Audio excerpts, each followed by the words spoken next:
Here at Creekwood High School, there are many sports for the students to get involved with, such as basketball or volleyball. But the one you may not know much about is bowling. We talked with the head coach of the bowling team, Miss Wright, about what is happening with the team and what key players we're going to be counting on this year.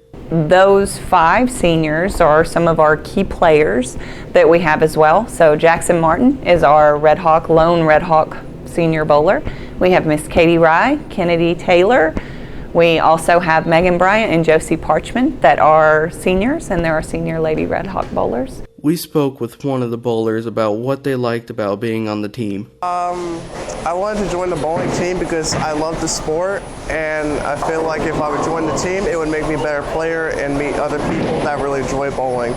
The team is always on the lookout for new players. I do think people should join the bowling team because it's a lot of fun. You get to improve yourself and your game. Both the girls and boys teams are looking to repeat their success from last year. Good luck, guys. This has been Donovan Bryant and Luke Reed for Creekwood TV.